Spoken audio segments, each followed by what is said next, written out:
कहा कि जनाब प्रकाश अंबेडकर साहब की हम ताईद अकोला में करे, यकीनन करेंगे इंशाअल्लाह ताला प्रकाश अंबेडकर साहब की ताईद अकोला में। क्यों नहीं करेंगे? हमारा अलायंस उनसे साथ नहीं है, मगर हम वो सोच रखते हैं कि दलितों की भी सियासी लीडरशिप बने। और अगर प्रकाश अंबेडकर साहब के अकोला से कामयाबी होती है तो यकीनन इसमें पूरे दलित समाज का, वंचित समाज का फायदा होगा। मैं यहां से ठहर कर हमारे अकोला के मजलिस के जिम्मेदारों से ये गुजारिश करता हूं कि आप प्रकाश अंबेडकर साहब के हक में अपने वोट का इस्तेमाल करिए और औरंगाबाद में आप इम्तियाज जलील के हक में अपने वोट का इस्तेमाल करिए। आपने देखा मुख्तार अंसारी को जहर दे दिया गया। ये गए लोग जाकर मिले मुख्तार अंसारी के अफराद खानदान से, स्लो पॉइजन दे दिया गया, मुख्तार अंसारी शहीद हो गए। मैं बताना चाह रहा हूं आपको, इस हमारे वतन अजीज की सियासत की तल हकीकत यह है कि जब कभी भी हम अपने नुमाइंदों को कामयाब करने की बात करते हैं, या तो हमको स्लो पॉइजन देकर जिस्मानी तौर पर मार दिया जाता, या स्लो पॉइजन देकर हमारी क़यादतों को खत्म कर दिया जाता। अब आपको फैसला करना है, आप स्लो पॉइजन पिएंगे या जिंदा रहने की आपको और हम कोशिश करना पड़ेगा। हथकड़ियों में एक शख्स को गोली मार दी गई, साबिक़ एमपी है, कोर्ट ने सजा दी, किसने आवाज उठाई?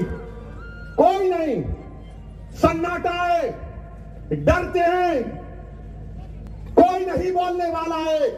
और कौन बोलते हैं? यही दो दीवाने बोलते हैं। एक दुबला पतला शख्स अपने समाज की इंसाफ के लिए मोदी की नींद को हराम करके रख दिया, अमित शाह के पेट में दर्द पैदा कर दिया, देवेंद्र फडणवीस को पेट में दर्द हो गया, शिंदे परेशान, उद्धव ठाकरे को समझ में नहीं आ रहा। ये जरंगे पाटिल ने जो जादू किया है अपनी कम्युनिटी के लिए, मैं सलाम करता हूं उस शख्स को। मेरे भाई, यही दीवानगी काम में आती है, अक्लमंदी काम में नहीं आती।